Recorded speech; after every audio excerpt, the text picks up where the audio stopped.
Hello there, this is James Oscroft, he knows 1978, and as the neoliberal order continues to crumble and therefore fearing that the game is up, regressive and reactionary white boys, along with their token supporters, engage in yet another front lash, just as they have in the run-up to every other major social advancement throughout modern history, screaming that the forces of progress will rape us all to death and then hold an atheist gay wedding between a trans woman and a donkey over the burning remains of Western civilization. One of the old drums that they are now banging with increasing frequency and ferocity is the outright blatant and stinking lie that the Nazis were socialist. Ooh. However, as Sargon of Akkad recently demonstrated when someone attempted to explain to him yet again that no, they weren't, a reality backed up by all historical, political and economic evidence, definitions and conclusions in existence, and he replied by stating that the facts merely prove that they weren't your kind of socialists.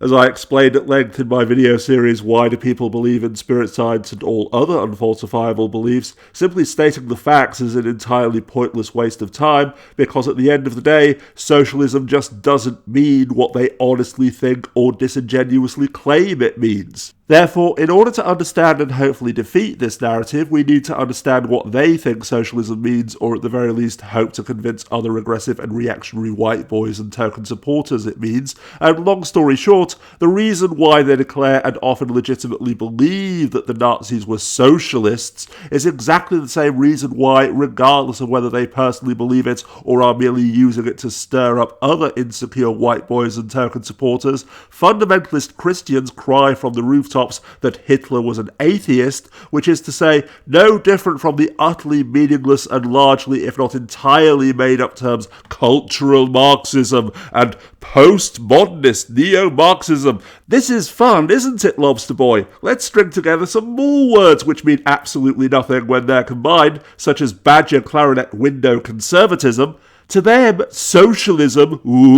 is merely another scary-sounding buzzword which, as I explained in part 5 of this video series links there as the underbar, they affix to the amorphous existential boogeyman, which in turn is the projected manifestation of their insecure white boy fear that the other, whether they be atheists, Nazis, communists, or the state in general, Muslims, leftists, Hollywood, feminazis, SJWs, or anyone or anything else that makes them feel uncomfortable, threatened and judged, will impose an evil tyranny upon them by forcing them to face up to the existential horror that they are not the centre of the universe. In the most recent case, apparently believing that they, and by extension all of Western civilization, is under threat yet again, merely because Greggs the Baker's is introducing vegan sausage rolls. Yes, seriously, I'm not exaggerating. Bringing to life a prediction of the short film Carnage, which I reviewed in a previous video, also links down as the underbar, at least a full decade too early,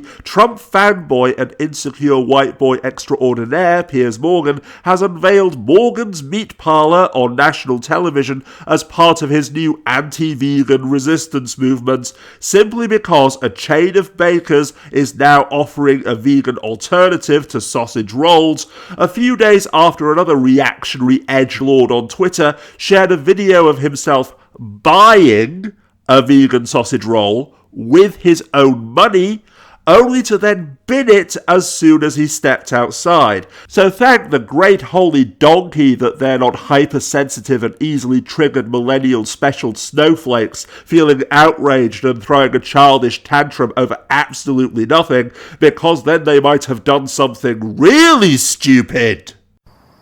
Oh, by the way, I was being sarcastic.